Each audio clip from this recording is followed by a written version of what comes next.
Hello and welcome to another exciting episode of What, Where, When, the quiz show based on the Russian original, where our team of clever people have to solve lateral thinking questions, some of which have been sent in by the audience. Today we have Lewis Murphy.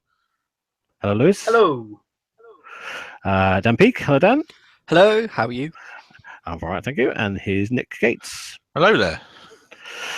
Nice to have you all with us. So the rules are very simple. I have with me a roulette wheel of 13 questions. You have 1 minute to solve each of them. And the first to get 7 correct wins if it's the team. And if you don't get them right, that counts as 1 to the audience. And if you miss 7 questions, then the audience wins. There is a slight change to the rules if you listened last time, which is that if the team know the answer straight away, they can claim answer as soon as I've stopped reading out the question. Tell me what the answer is, and if they're correct, they can take that 1 minute and use it as a bonus minute in a question that they're struggling with elsewhere. That's all it is to it. I'm going to make Dan the team captain for today's episode. Go on, Dan. Pressure, Dan. Good luck all. Okay, so away you go. Pick a number. Okay, let's start with number 5. Number 5. Okay. And this has been sent in by Alex McMillan. What's in the box? In the UK are most commonly sold in sets of 16. The original manufacturer's instructions say that a torsional force should be applied to both faces so that the interior can be wet by the user. Once the item is reformed, it is suggested that it is submerged in liquid before use. The name you're looking for is embossed on both sides. Right, so torsion is that one where you put things together and you slide them up and down. It's a sliding.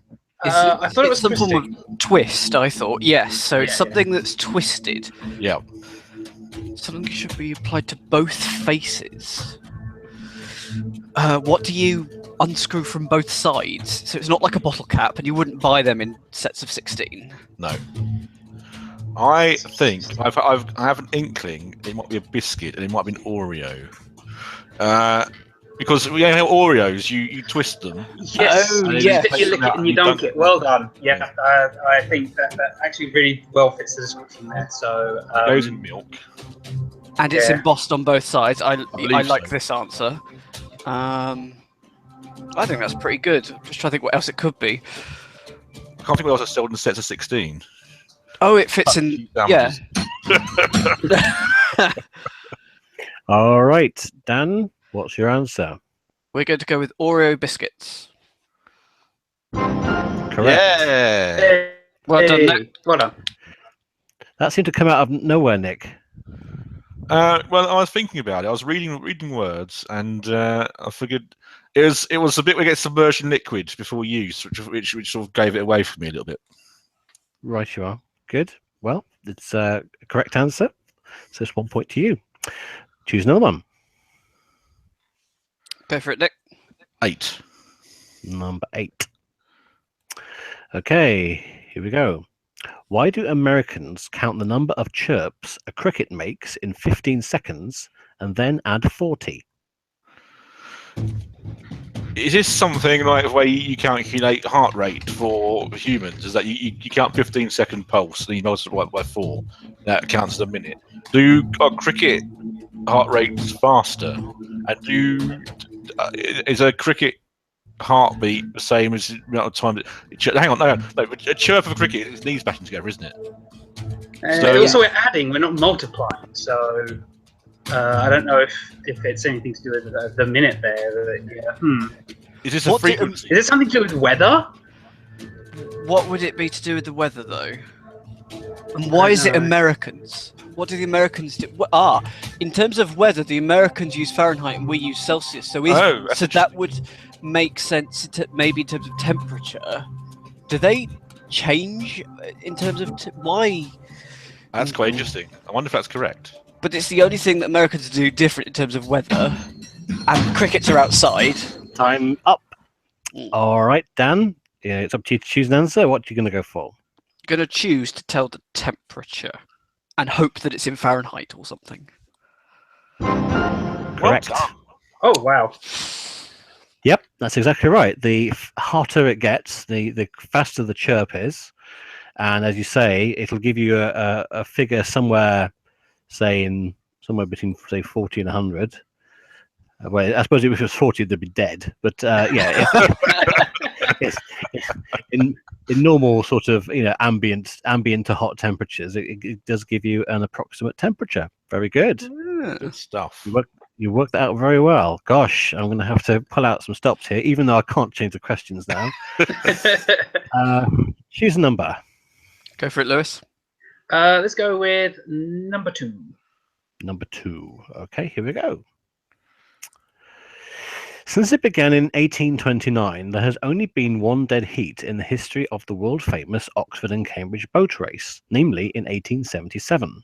But both Oxford and Cambridge won the main men's race in 1849. How? Is it not necessarily the boat race?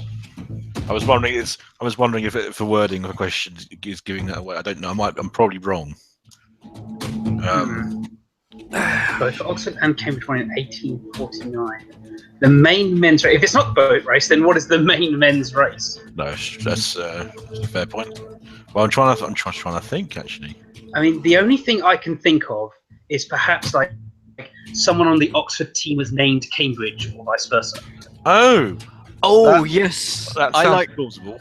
someone that was called Oxford and someone that was called Cambridge was on the winning side.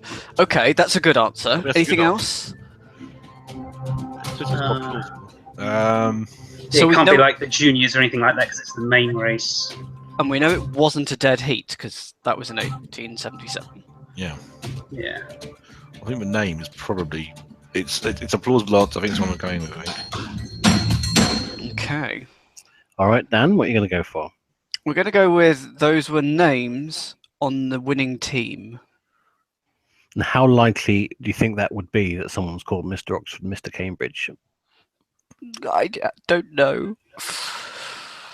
Correct answer is it was run twice that year. Wow.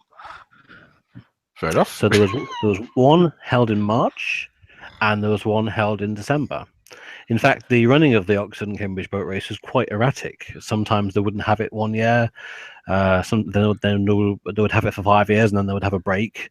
And it was only for decades later that it became a thing that they only did regularly once a year and only didn't do it for obvious reasons during the war years. Wow. But that was the only year that it was run twice. I dread to think about doing it in December. That's been awful. I think it would be awful any time of the year. Especially the captain. You get dunked in the water of the winning team. Oh gosh, yes, the cocks would be very cold. And moving swiftly on, choose a number, please. Let's go with number 10. Number 10. Okay. The extent of the UK's territorial waters until 1968 and the land boundaries of the Gambia, shown below, were originally decided by what practical distance? Crikey. Well, it have to be. So it's something measurable. It's got to be like, I don't know, the distance you can go within an hour from the coastline or something silly like that, because it does obviously seem to follow the river. Yes, that's a good point. Maybe is it quite a flat land? So would it be where you can see the river? Just that is the territory. Well, actually, the red lines there, are they? I was about to Like say roads to me, given the dots of no, the cities. yes, it's absolutely right. Yeah.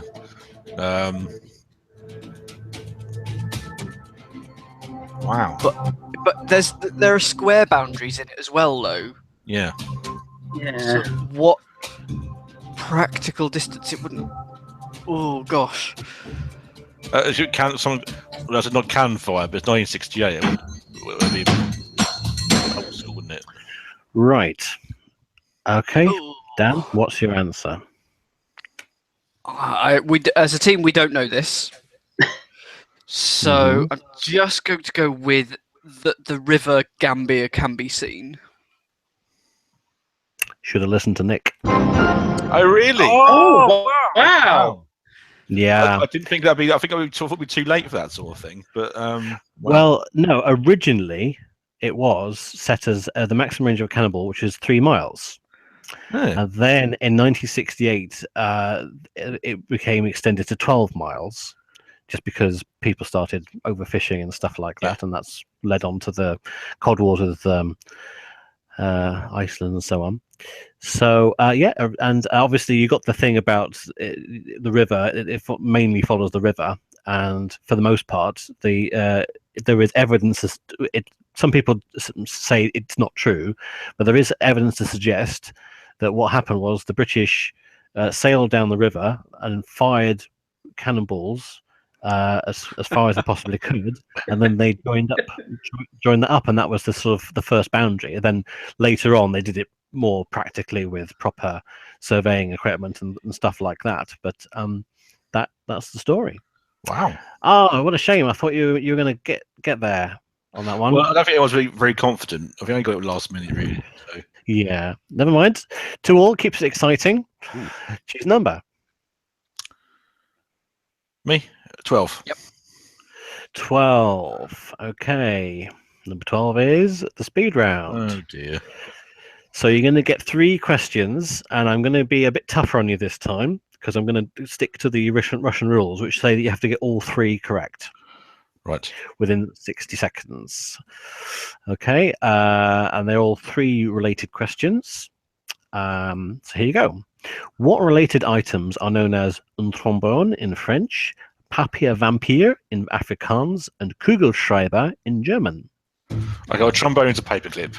So Okay. A paper paper vampire with vampire, stapler? probably because it bites through paper. Yeah.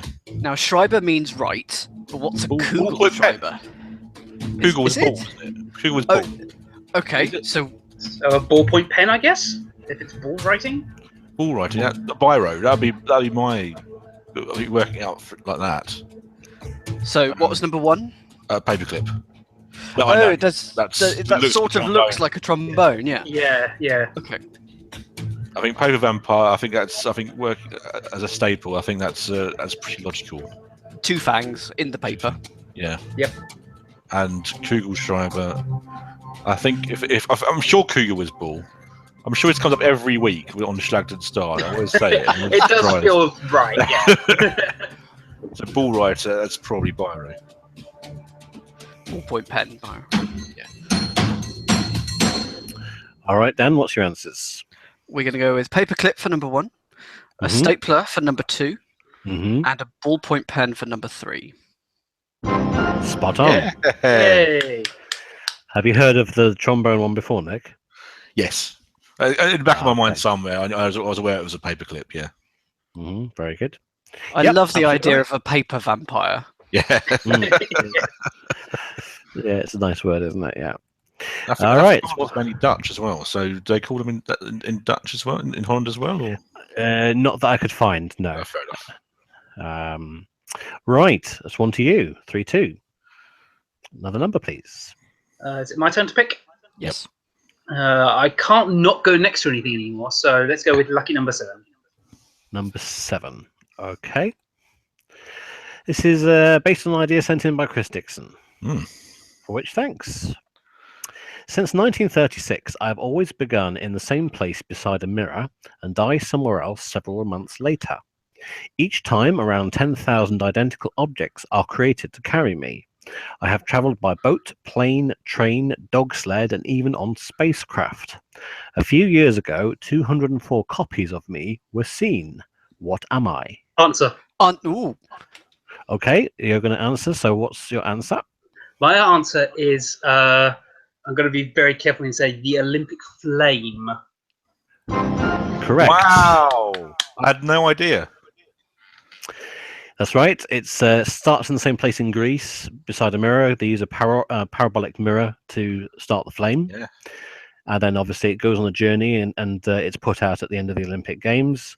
They create about 10 to 15,000 identical Olympic torches to carry on the way. It's gone by many different types of transport, including the famous arrow, of course, during the opening ceremony, and even once by satellite, because they managed to rig up a heat sensor on one end, and then the heat signal was transmitted by satellite to somewhere else, and the laser beam started the fire on the other end. Wow.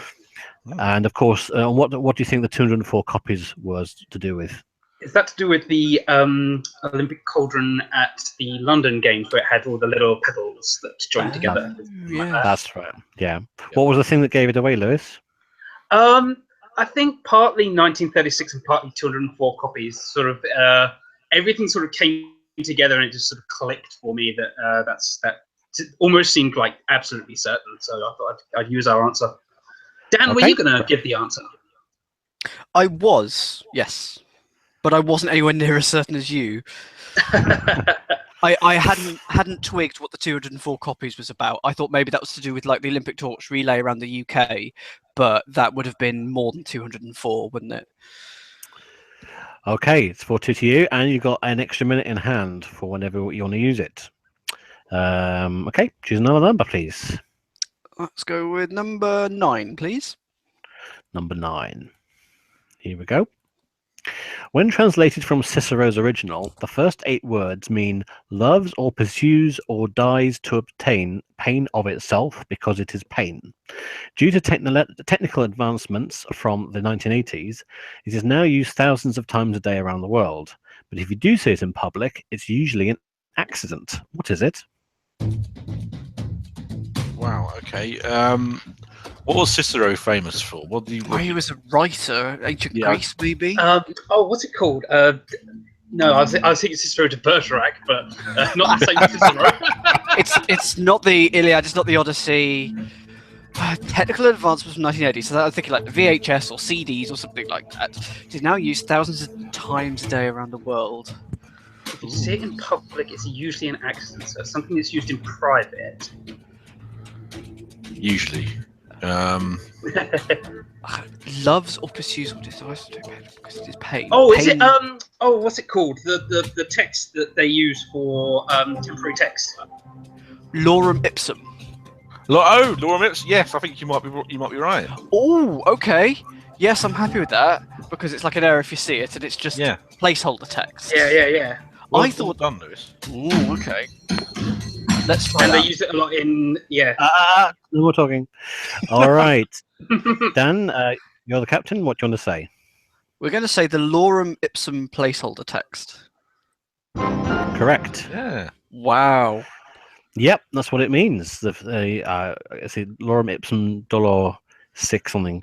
So it's actually based on an original Cicero work, which a scholar found by effectively doing the equivalent of Googling particular Latin words that were in the text, and he managed to find the original source. But it had been altered so that it sort of means nonsense, which is why that text at the top sort of doesn't look quite right. It's been edited so that it obviously can't be valid Latin text, and it sort of was vaguely standardized from the 1960s. And of course, with the advent of desktop publishing and Macs and things like that, it's used many times now in desktop publishing, and but occasionally people leave it in by accident. Apparently it was widely popularized in an advert for Letraset, which is sort of how it became famous amongst designers. So there you go. Oh dear, I'm struggling to catch you out here. So it's 5-2, and you've still got a minute in hand as well. All right, pick another number, if you dare. Me, number 1. Number 1. I think this is one of the easiest ones as well. Dear. The Greek physician Hippocrates, amongst others, noted that some of his patients had swollen veins that resembled the many legs of a crab. What condition did they have? Well, I'm thinking something like cellulitis or something, but is it that? So That's to do with the skin, fat. isn't it? Yeah. Not not the veins. We're not necessarily dealing with human patients here. I think despite Hippocrates would have treated humans, not animals. Well, there is the Hippocratic Oath, but the Greeks probably tried everything. Many legs for crab. What words are for crab? Going out on a limb here, is it cancer because crabs cancer stuff? That's possible. Not confident about it, but that's possible. I was about to say, but surely swollen veins. That's not cancer, is it? I don't know. Some types of cancer might be swelling. I don't know. It's certainly an obvious connection, but I think you can do a better answer. Deep vein thrombosis. Right, so Lewis just bombs that one in at the end there, so that gives you a nice choice. All right, Dan, what are you going to go with? We're not confident. We're going to go with cancer. Correct. Oh wow! Really? Yep.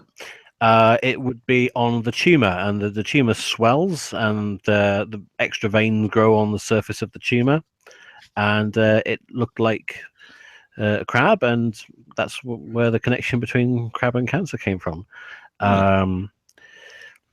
In fact, I think carcinogenic comes originally from the Greek root for the word of a crab. It's the same word. Oh. So there you go. Oh no, 6-2. So that means you're 1 point away from winning. How tedious. All right, pick another number. I'm prepared for it to go horribly wrong. Let's go with number 11. Number 11. Okay. This bread is shared around. As an arrow, its alarm is profound. This English is far away said. As a dream, it's already dead.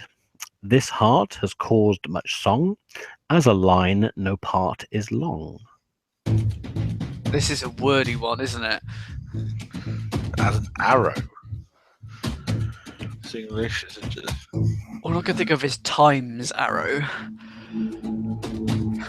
English is Bread far is away. It's a long. But bread is with times, is it?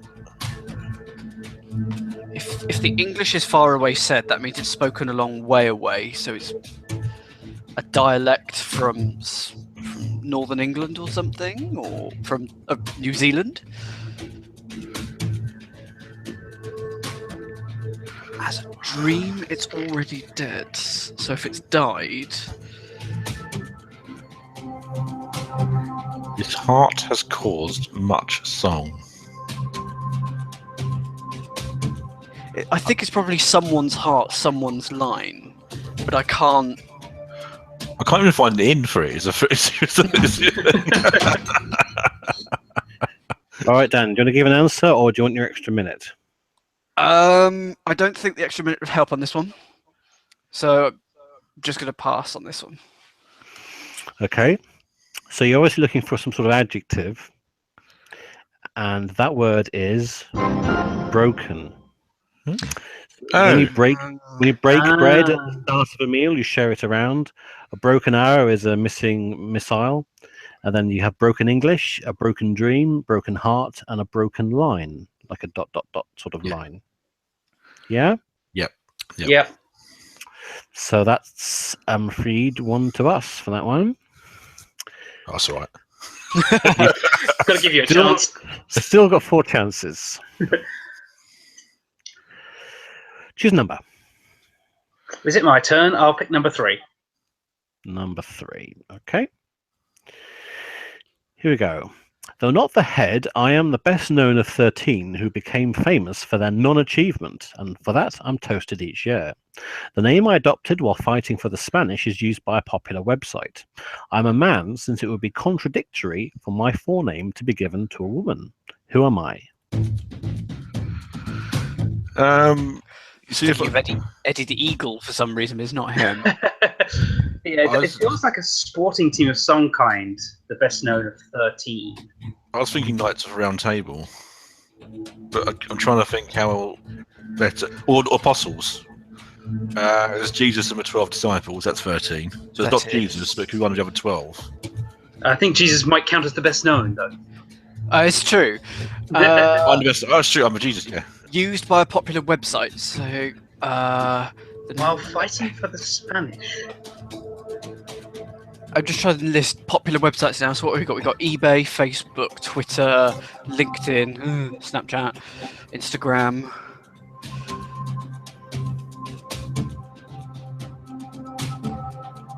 It's a man.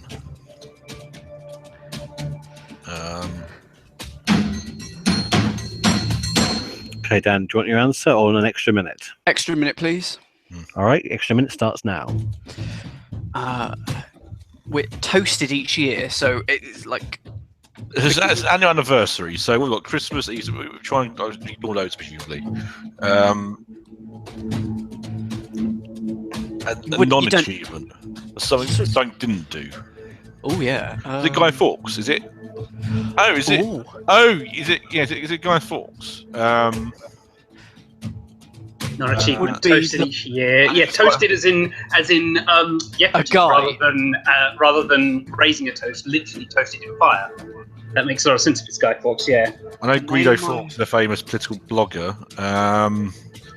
Though 13, it wasn't 13. And contradictory for his forename, Guy, to be given to a woman. So yeah, that actually fits pretty much all of it. I don't know about the 13, but other than that, I think you've got it there. I don't know what the website is. All right, Dan, what's We're your going to answer? go with Guy Fawkes. For the win, it's correct. Hey! Hey, well done. Yeah, so Robert Catesby was the head of 13 people that were eventually implicated in the plot, although he was the best known because he was the one caught originally with the barrels of gunpowder. And of course, they failed to blow up Parliament and kill the king. So that's their non-achievement. And as Lewis pointed out, he's toasted in the terms of roasted on a fire. Nick said correctly that Guido Fawkes, his Spanish name, is a popular political gossip website.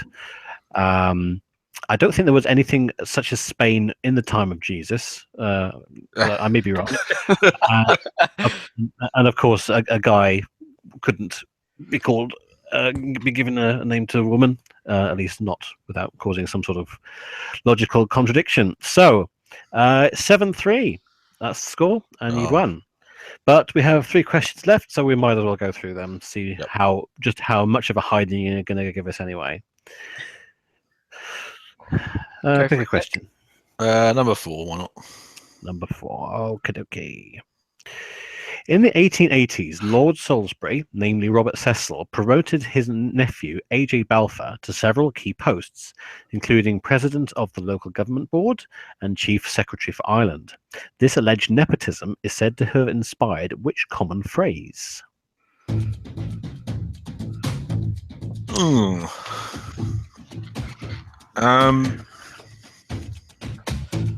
Key posts.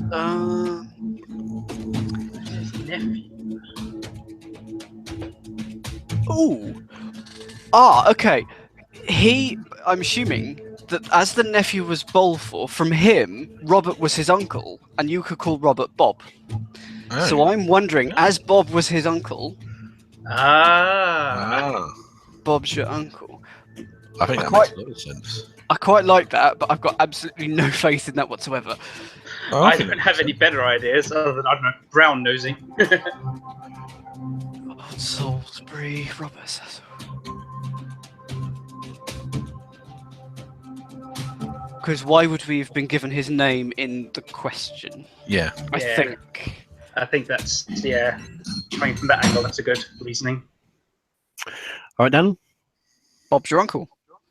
Correct. Very well Good worked question.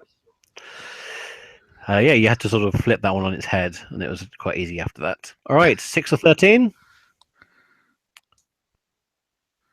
Go on then. Don't all speak at once. Come on, Lewis. Oh, of me? All right, 6. 6. Okay, here's number 6. You can get it in backgammon, bingo, blackjack, craps, monopoly, rummy, snooker, and Yahtzee. You can't get it in cribbage, golf, poker, polo, roulette, Scrabble, Trivial Pursuit, and whist. What is it? Wow, that's very interesting. 'Cause I've got no idea from the start. Okay, so backgammon was Not dice, because that it's not a house. Oh, yes. Backgammon yes. house is the last quarter of your backgammon table. Bingo, it's a full house. Blackjack. The rest of it fails. We get full house in rummy and Yahtzee. Oh, you can get rummy. You do get a house in Yahtzee and in Monopoly, obviously. You get houses in Monopoly. But I don't know about snooker. Yeah, but unless it's one of the rests. It sounds like it could be a rest. You got a spider. You got a crown.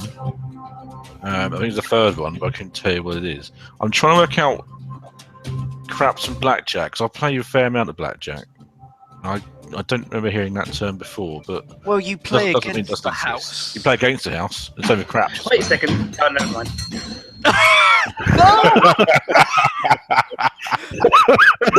I'm sorry. Time ran out. Oh, All right, I know. all right, Dan. What are you going to say? Well, I'm gonna have to say house now, and I've got no idea what Lewis was about All to right, say. right, I Lewis. was going to say you get a house in poker, Mm, and then to the second half. Oh yeah. yeah. So it's the wrong answer. Okay, so I'll explain what this is. In backgammon, you can score a backgammon. In bingo, you can get a bingo. In blackjack, you can get blackjack. In craps, Monopoly, Rummy, Snooker, and Yahtzee, you can score, or there is a position known as the name of the game itself, which you can't get a golf in golf or a roulette in roulette. Okay. For cribbage, though, you can get a position. Surely, yeah, the card you set aside. That's for cribbage. So that's a position. Well, it's that. I've played cribbage quite a lot. It's called the dummy hand, isn't it, or something like that? Anyway. No, I suppose for the crib. I might be wrong. No, it's called the crib. Yeah. Ah, Yeah. yes. Yeah. Oh, okay. Well, I presumed that just was short for cribbage, but no, fair enough. That's fair enough. Anyway, good try. All right, and number 13 is the last one today. What's the mistake in this quote from a book published in 1911? Covering the Mona Lisa with the red silk, the three men took the painting to the Uffizi for a short stay, where thousands toured the gallery for a glimpse until she was returned to the Louvre. She was unharmed, except for 2 tiny scratches that were apparently made when the thief rolled the painting into his toolbox. Where do you start with that? Finally. Okay.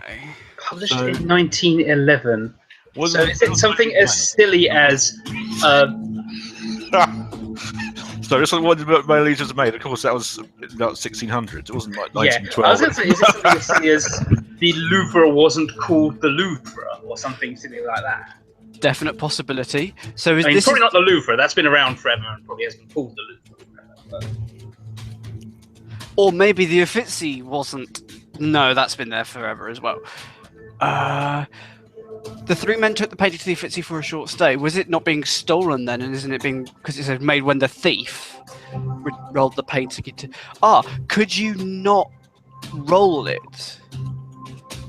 Isn't it on like a wooden Canvas. Ah, Is it too thick? What do you want to go for, Louvre, Uffizi, or the rolling? rolling.